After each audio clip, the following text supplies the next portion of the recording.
totoo. And if you remember, my words were this: they will now, once the impeachment complaints are filed, they have no choice. The House has no choice. The Senate has no choice. Kailangan nilang i-proseso ang impeachment complaint. And that's exactly what has happened.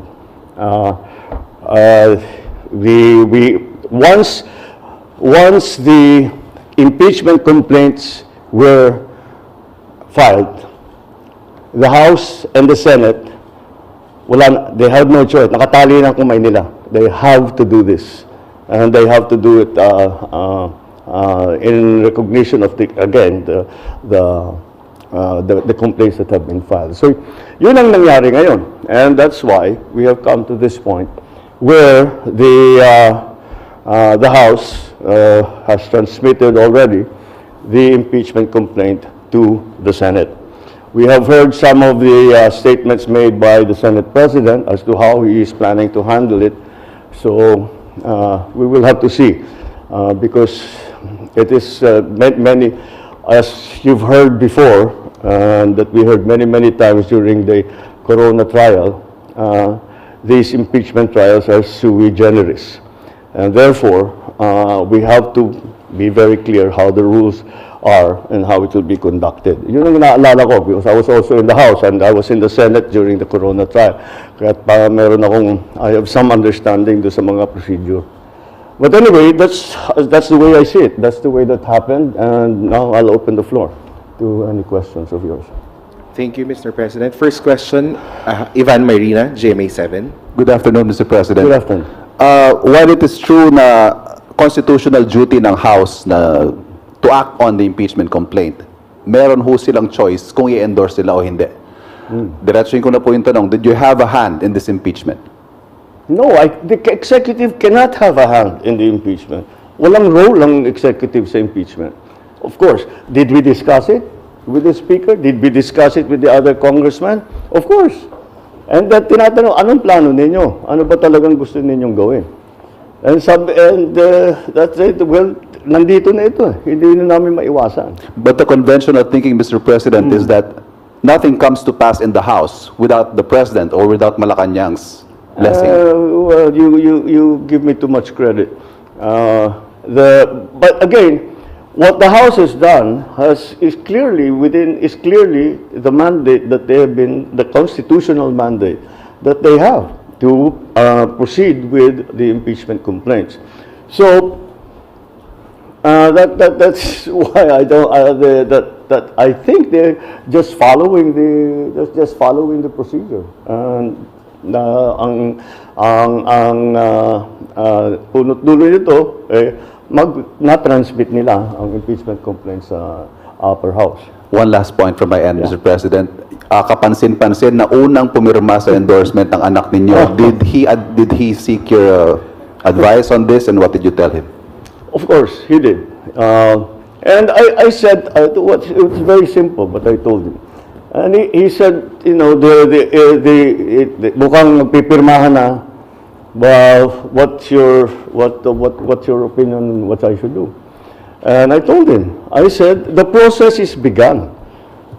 It has parang batas yan eh. When you're in the legislature, when you file a bill, okay, House Bill number 1, 2, 3, etc., etc. Pag file mo yan, that bill takes a life of its own. Kahit anong gawin ng congressman na nag-file o senador na nag-file, kahit ayaw niya yung mga changes na magagawin doon sa kanyang bill, wala na siyang magagawa because the bill is going through the process as it should. And part of that process will be amendments, etc., additions, all that. The impeachment complaint is exactly the same. Once it has been filed, there is a procedure that needs to be followed already. So sabi ko, andyan na tayo, sabi ko kay Kong Sandro, sabi ko sa kanya, the process has already begun. So, it's your duty now to support that process. So, do your duty. That's what I told him. Do your duty. You have to support the process. You are constitutionally mandated to carry out that process. And you are a congressman, so do your duty. That's what I told him. I didn't know you'd be the first to sign, though. Maricel Halili, News 5. Sir, magandang hapon po. Good afternoon. Sir, you were very vocal before na ayaw niyo po ng impeachment because it's not the right time. But now na it's there already, paano niyo po ito nakikita na makakaapekto, especially dun sa mga ongoing priorities? Well, it depends on how the Senate chooses to handle it. Hindi pa maliwanag kung ano yung plano ni Senate President at saka yung ating mga senador. Kung paano nila gagawin, if they will immediately convene, if they will still study the rules, if they are going to wait until the next session. So we'll have to wait until they decide on how it's going to be. Pero just to be categorical about it, sir, don't you see this as a defiance in a way, considering na naging vocal na po kayo before that this is not the right time, and yet nag-proceed pa rin yung impeachment case? No. I'm sure that the parties that filed the impeachment cases felt strongly about it, and despite my importunings and expressing my opinion that we really would rather not have the impeachment, they continue to do that. So, it's not defiance. May ganyan ang kanilang paniniwala. Sa kanilang paniniwala, kailangan gawin ito. Kahit na sinabi ko na sana wag na, hindi pwede, hindi namin pwedeng palampasin ito. Ganun ang thinking nila. So, tinuloy nila. And I don't view that as a defiance. I view that as they're expressing what they feel to be right. Thank you, sir. Thank you. Janelle Maribohok, UNTV. Sir, other issue. Sir, ano po yung nasa likod ng bigla ang pagpapalit ng liderato po ng PhilHealth at ano po ang inyong direktiba sa bagong PhilHealth President, sir? Actually, kung titignan ninyo ang qualifications ni Dr. Mercado, he is very, very well versed in both hospital administration, insurance, and his whole life has been devoted to healthcare. And so, it was after nung nag-oath taking kami, matagal kami nag-usap. Sabi ko, baliktad, hindi ko siya ina-advise, he's the expert. So, tinanong ko siya, ano sa palagay mo ang kailangan natin gawin? And we went, pareho kami, immediately napunta yung usapan sa digitalization. Kasi maganda naman ang serbisyo ng PhilHealth, ngunit yung pag-process ng ng claim, pag-apply, etc. Hindi kinakamay pa rin. Kaya't napakabagal. And that's why that became a priority. But of course, beyond that, he has many other ideas on how to make the services of PhilHealth more inclusive, expanded, and again, to give better coverage for different conditions for those who will avail of the PhilHealth services and of their financial support.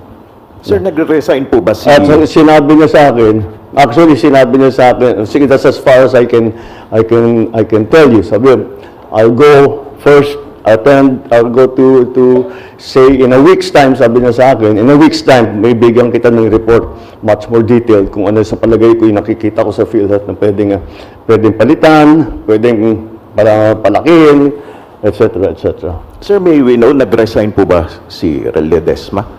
Well, yes, he left his position already. Sabi niya that nahirapan na rin yata siya sa, with all of hindi siya sanay sa politika. Mandy Ledesma very much comes from the private sector, so I think he found the transition to be jarring, shall we say. Thank you, sir. John Yu, People's Journal. Good afternoon, sir. Sir, just would like to get your thoughts on Representative Marcoleta's statement that there is no such thing as the West Philippine Sea. Okay. Okay, so he's expressing his opinion. When I see him, lulukuhin ko siya. He's a candidate, so he has to grab headlines, di ba? So, tama yung ginawa na pro candidate. Ngayon, ever talking about him na.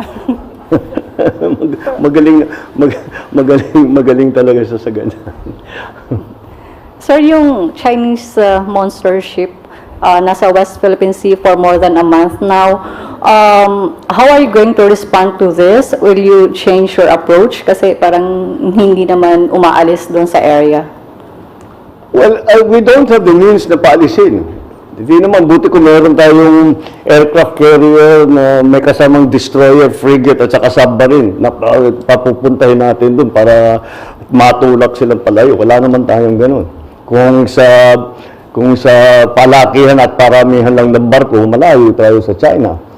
Pero, ang policy naman natin is that we will just continue to defend our territorial, our sovereign territory and our territorial rights in the EEZ.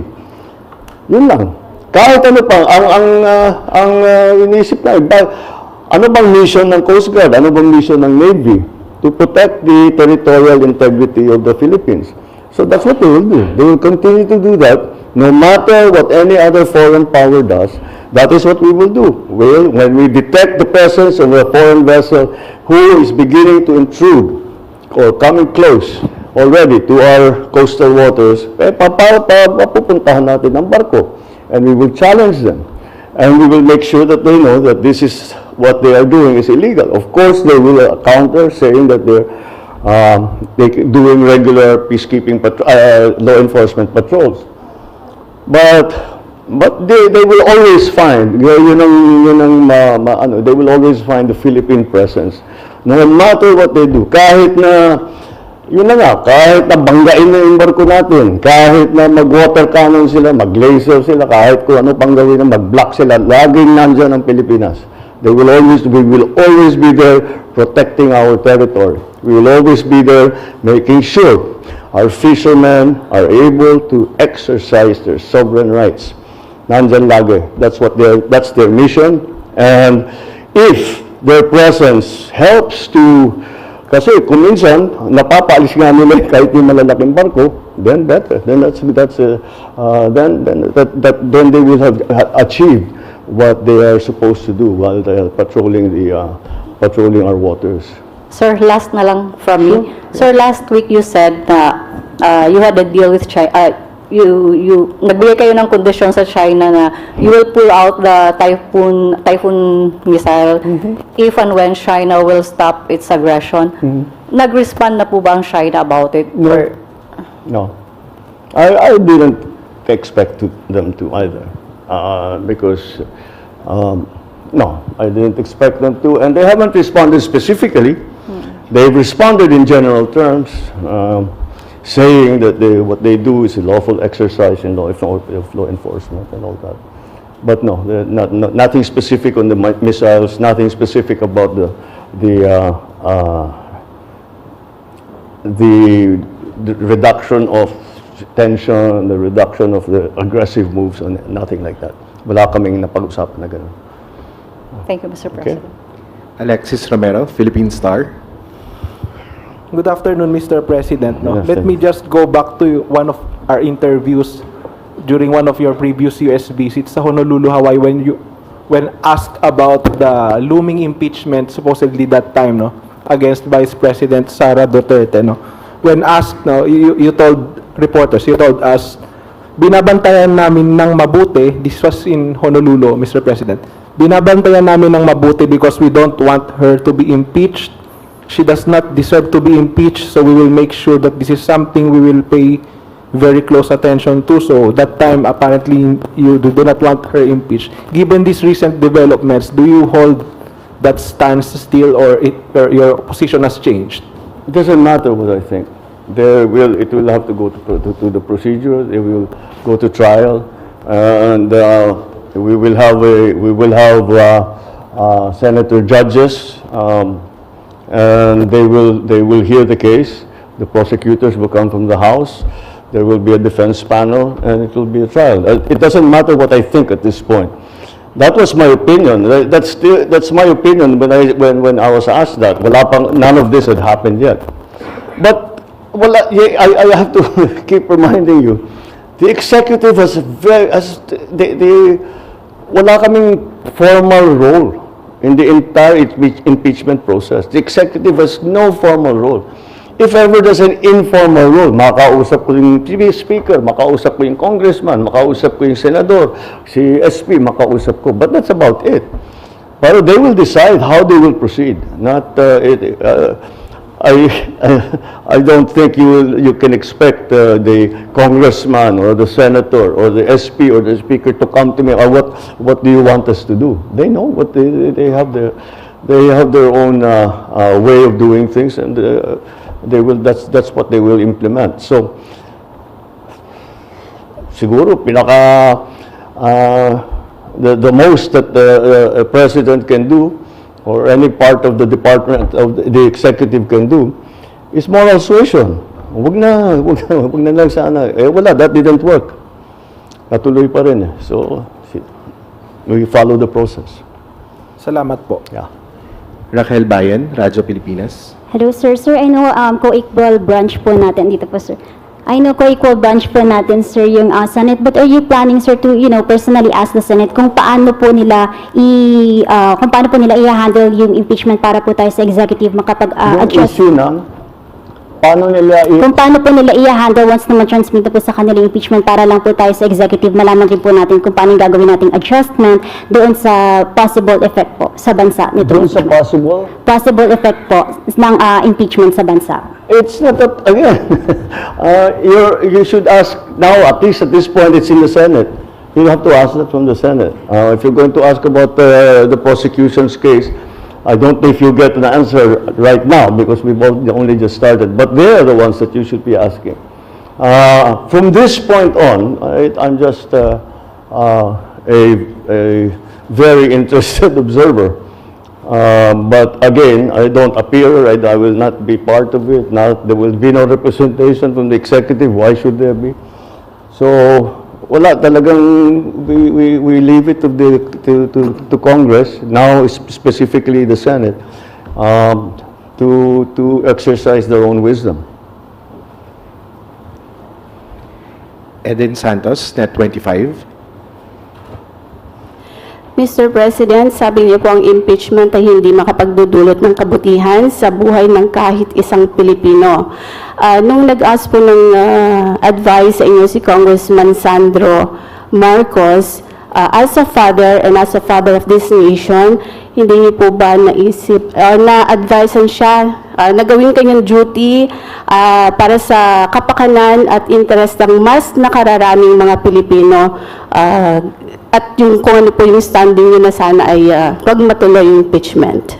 The House is a collegial body. They decide as one. And that was what the House decided. He is a member of the House of Representatives. So, as a member of the House of Representatives, he has to do his duty. Whatever his opinions might be, he must do his duty. Even if he's hesitant, and all this applies to not only my son, it applies to all the congressmen. Once na-file na yung impeachment complaint, gawin nyo na yung trabaho ninyo. Wala na silang choice. Yun ang tinutukoy ko, yung una kong statement tungkol dito. The Senate has no choice, the House has no choice. That's exactly what the situation is. Once the second that the complaint were filed. Ang government po ba ay ready kung ano man po yung maging effect implication ng sakaling matuloy po yung impeachment trial sa Senado? If in case po na may effect, kasi magtatrabaho po sila, baka maapektuhan yung kanilang. Antayin natin kung ano yung gagawin nila. Because I don't know, wala tayong timetable, wala tayong paano yung pag-eco-conduct, what are the rules that will be followed, etc. Antayin natin. It's, again, it is up to them how they decide to have the trial. When they have the trial, what are the rules for the trial, how they will conduct it, etc., etc. So, who will be the presiding judge, or if we have a senator judge who will be the presiding, all of that. Last na lang po, wala po bang plano ang ating Pangulo na pakiusapan po sila? Kayo po, wala po ba kayong plano bilang Pangulo ng ating bansa para pakiusapan sila na huwag nang ituloy yung impeachment dahil baka abala nga naman po sa trabaho ng ating gobyerno at syempre sa buhay at pamumuhay ng ating mga kababayan. The Senate has no choice. The House has no choice. They have to do this now. Once the impeachment complaint was filed, tumakbo na ang proseso. At kung hindi nila ipatakbo yung proseso, then they are delinquent in their duties. That's why they just have. That's what I meant. The House has no choice. They have to proceed with the impeachment complaint. The Senate now has no choice. They have to try the impeachment complaint. So making pakiusap doing that, it won't change anything. It won't change anything. They still have to have a trial. Chona Yu, People's Journal. Sir, natapos na yung session kahapon ng Congress. Magpapatawag po ba kayo ng special session para so that the Senate can proceed with the If the impeachment trial? senators ask for it, yes. Again, sila ang magde-decide. Hindi kami ang nagde-decide dito. If the Senate President calls me up on the telephone, the senators, kinausap ko yung mga senator kung pwede ba mag-special session, sure, gagawin ko. Pero kung wala silang request na ganun, ibig sabihin, may iba pa silang ginagawa. They're not yet ready. Wala pang request ngayon, sir. How? Wala pang request as we Napakaaga speak. naman, they just got it yesterday. Thank you, sir. Oo. Ann Soberano, Bombo Radyo. Sir, good afternoon. Just want to get your thoughts lang, sir. May kumakalat kasing mga issue din na may mga kapalit na ayuda po. Yung mga pumirma pong mga congressman sa impeachment ay binigyan po daw ng ayuda. Your thoughts on this? Baka sakali, sir, na diversionary tactics or they wanted to undermine yung credibility pa ng House? They're undermining the process.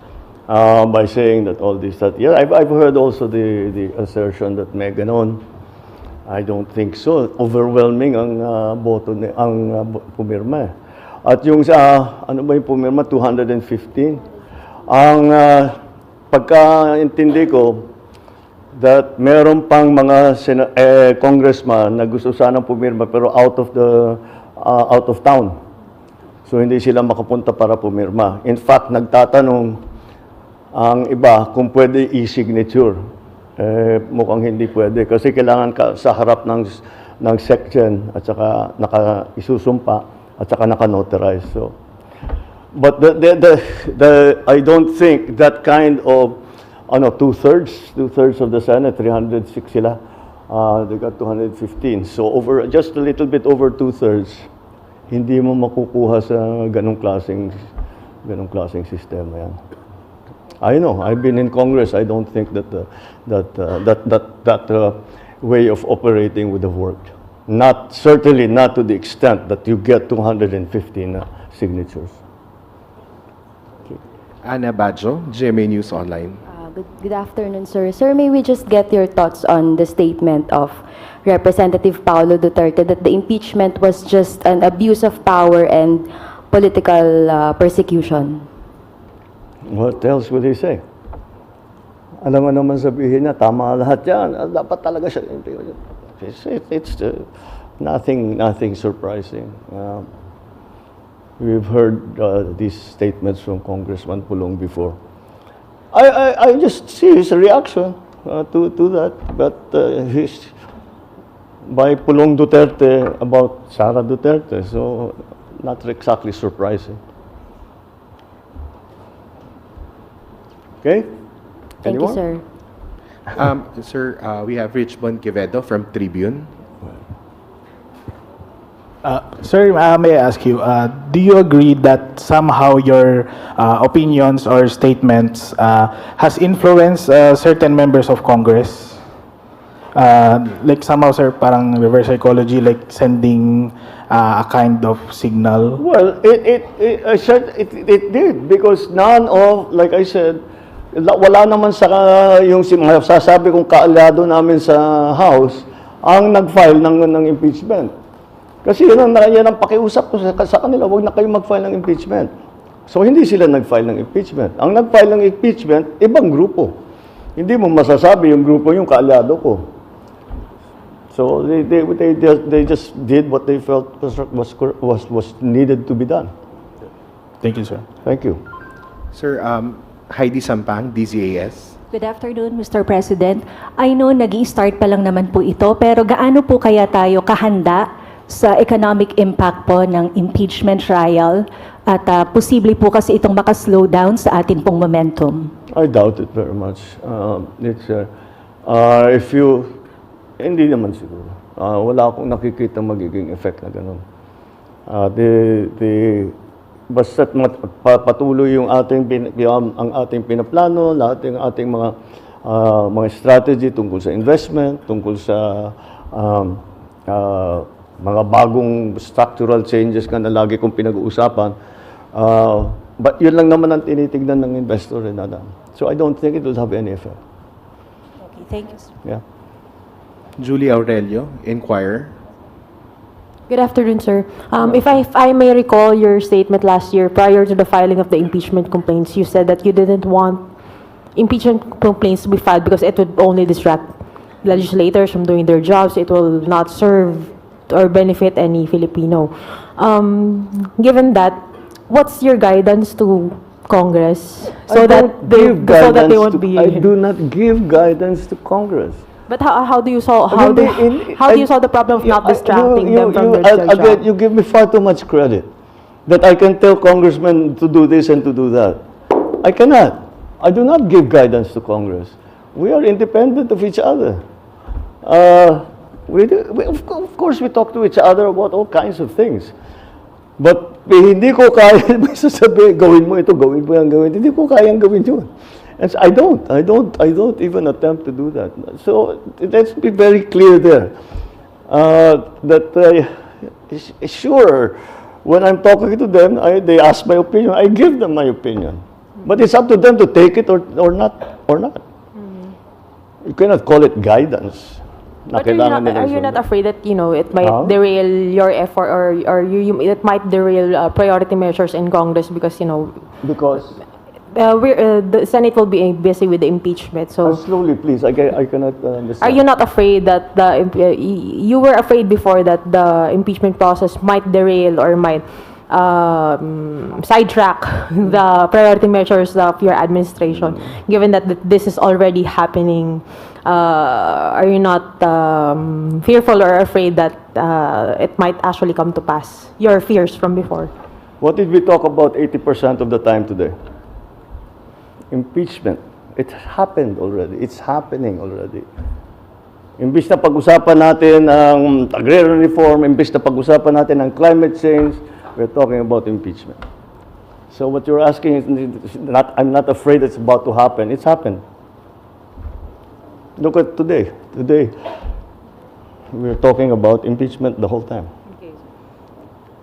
Last na lang, sir.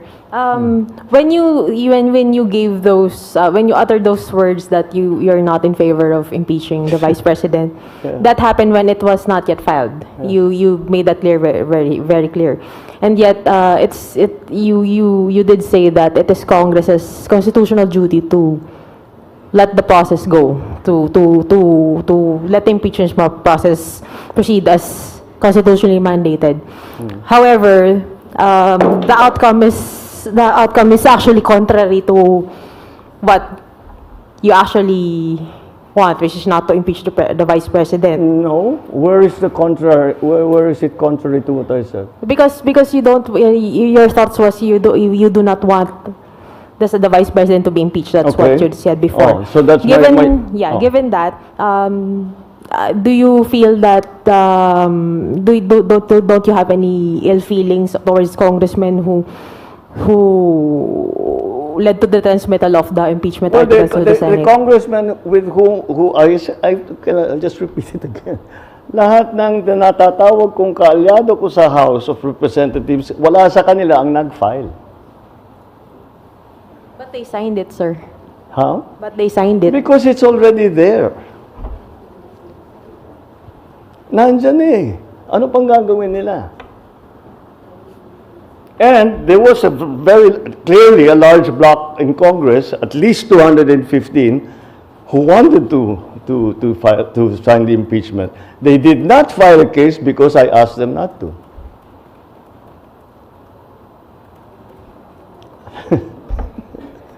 Paikot-ikot na tayo. I'm sorry? Mr. President, did you not ask them not to sign the impeachment complaint? Since sabi niyo po na napakiusapan niyo sila. Nobody filed. None of the members of the parties that we are in alliance with Yes. filed an impeachment complaint. Yes po, sabi niyo napakiusapan niyo sila na wag mag-file kaya wala pong nag-file na kaalyado ninyo. Hindi niyo rin po ba sila napakiusapan na wag mag-sign dun sa itinransmit sa Senado Ay, para wala na sana? akong pakialam doon. Tapos na, it's already in the House. That's the House decision. Yung congressman ang magde-decide kung ano yung gagawin niya. Dahil pananagutan nga ng House of Representatives yan.